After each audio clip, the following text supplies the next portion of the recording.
नमस्ते।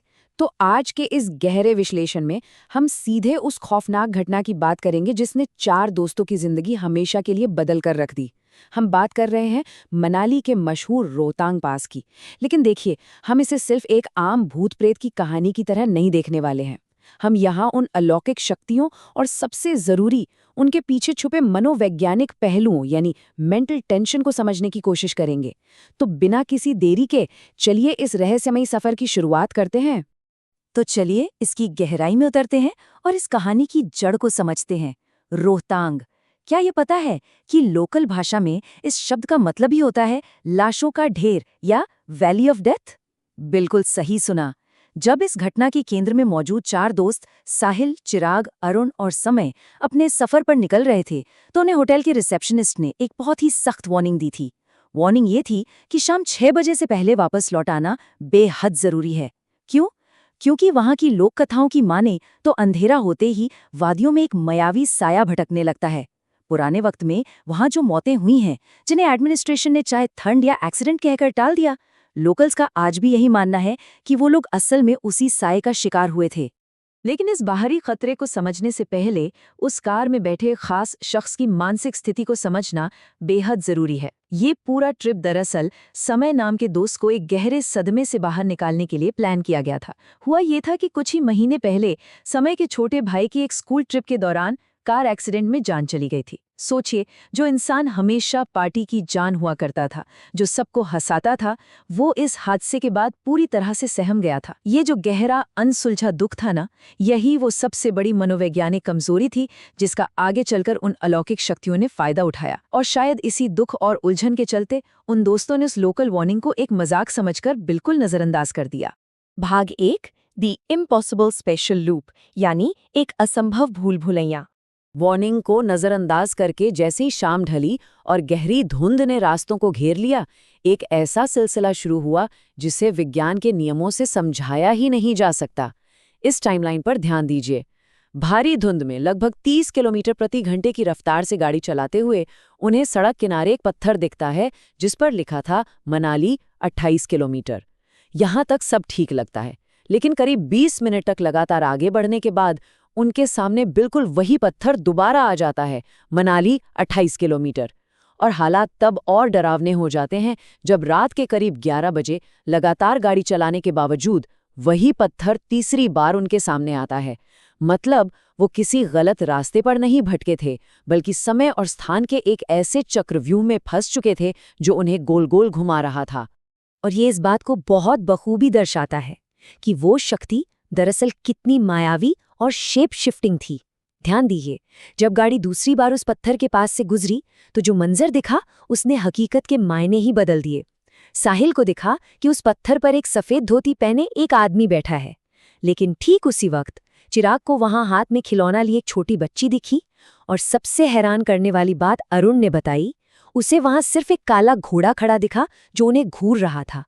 सोचकर देखिए, एक ही समय, एक ही जगह, लेकिन हर एक इंसान के लिए बिल्कुल अलग आकृति। ये साफ दिखाता है कि वो एंटिटी को एक फिक्स्ड रूप नहीं रखती थी, बल्कि वो हर किसी के दिमाग के साथ अलग अलग लेवल पर खेल रही थी। भाग 2, एक्सप्लॉइटिंग साइकोलॉजिकल वनरेबिलिटी, डर का असली चेहरा। बाहर का ये मायाजाल तो बस एक शुरुआत थी। असली मनोवैज्ञानिक डर तब शुरू हुआ जब उस साई ने अपना पूरा ध्यान समय के उस मेंटल ट्रॉमा पर लगा दिया जिसका जिक्र हमने शुरू में किया था।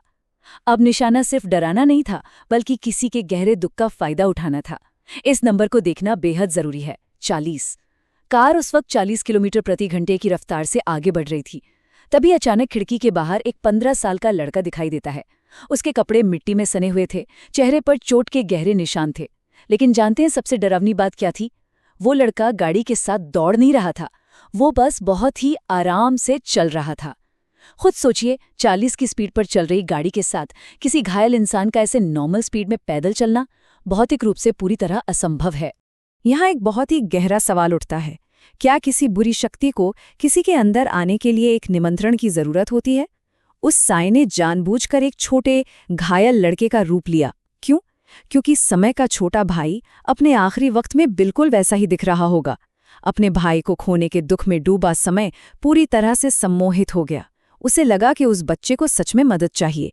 उसने कार की खिड़की नीचे कर दी, जबकि बाकी दोस्त सेंट्रल लॉक लगाने की कोशिश कर रहे थे, जो काम ही नहीं कर रहा था। फिर रियर व्यू मिरर में वो बच्चा हाथ हिलाता हुआ दिखा, और समय ने एक अजीब सी सुन्न कर देने वाली मुस्कुराहट के साथ उसे वापस हाथ हिलाया।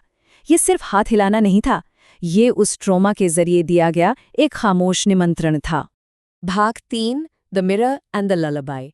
रात 3:30 बजे का खौफ। किसी तरह वो लोग उस खौफनाक रास्ते से बच निकलकर रात करीब 2 बजे सेफ अपने होटल वापस आ गए।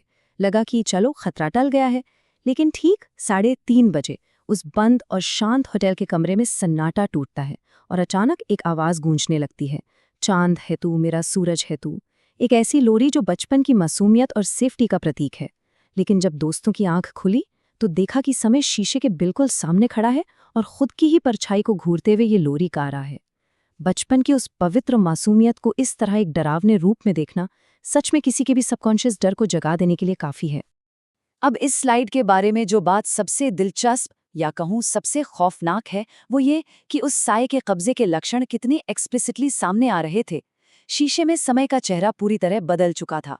उसकी आंखें बिल्कुल अप्राकृतिक, अननेचुरल तरीके से लाल थीं। गले के दोनों तरफ ऐसे निशान थे जैसे कोई बुरी तरह से उसका गला घोंट रहा हो। चेहरे पर एक ऐसी अजीब छोटी सी मुस्कान थी जो किसी भी एंगल से समय की तो नहीं लग रही थी।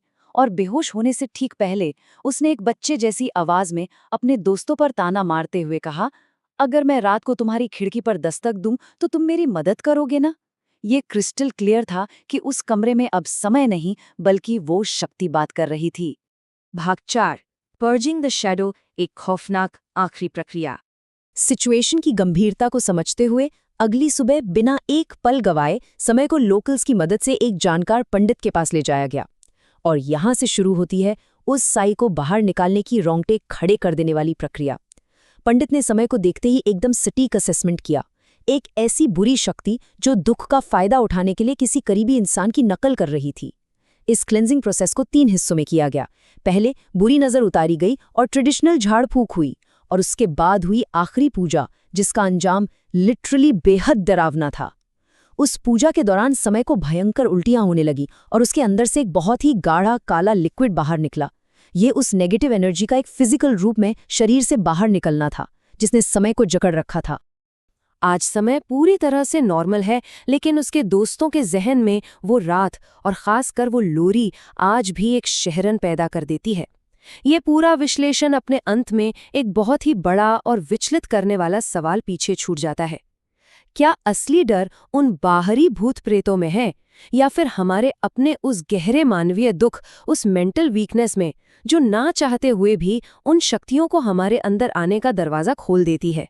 हमारा अपना दर्द ही कैसे हमारे लिए सबसे बड़ा खतरा बन सकता है, ये घटना उसका एक जीता जागता उदाहरण है। इस गहरे विश्लेषण का हिस्सा बनने के लिए शुक्रिया। ऐसे ही रहस्यमयी विषयों और उनके मनोवैज्ञानिक पहलुओं को समझने के लिए अगले विश्लेषण में हमारे साथ जरूर जुड़ें।